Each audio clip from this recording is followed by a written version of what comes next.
2012 সালে সেনাকুঞ্জে সশস্ত্র বাহিনীর একটি অনুষ্ঠানে সাবেক প্রধানমন্ত্রী ও বিএনপি চেয়ারপারসন বেগম খালেদা জিয়াকে আমন্ত্রণ জানিয়ে অপমান করা হয়েছিল। সম্প্রতি দেশের একটি বেসরকারি টেলিভিশনের বিশেষ আয়োজনে অংশ নিয়ে চাঞ্চল্যকর এই তথ্য প্রকাশ করেছেন মেজর জেনারেলের অবসরপ্রাপ্ত ফজলে এলাহী আকবর। আলাপকালে এই সেনা কর্মকর্তা সেদিনের ঘটনার বিস্তারিত বর্ণনা করেন।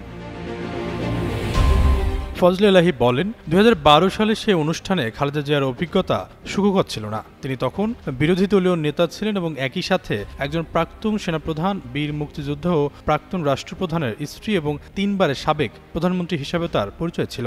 সেনাকুঞ্জ উত্তর গেইটের প্রোটোকল অনুযায়ী 3 বাহিনীর প্রধান, সশস্ত্র বাহিনী বিভাগের পিএসও, বিরোধী দলীয় নেতা এবং প্রধানমন্ত্রী প্রবেশ করে থাকেন। কিন্তু 2012 সালের সেই দিন খালেদা জিয়ার গাড়ি পৌঁছানোর পর একজন নারী নৌবাহিনীর কর্মকর্তা তাকে জানান যে তিনি লাল গালিচা ব্যবহার করতে পারবেন না এবং পাশের পথ দিয়ে যেতে হবে।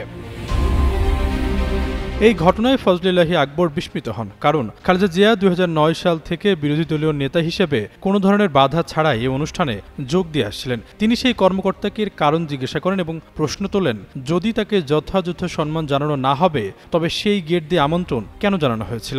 এই আলোচনার সময় খালেদা জিয়া বিষয়টি জানতে পারেন এবং লাল গালিচা ব্যবহার না করেই সিঁড়ি দিয়ে উপরে উঠে যান।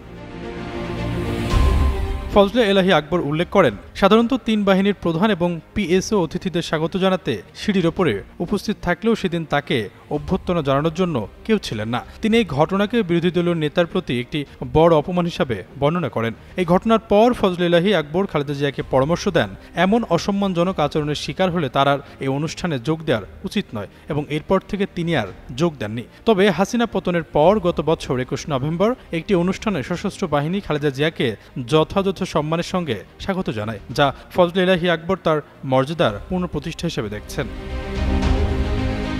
আশরাফুল ইসলাম, যুগান্তর নিউজ।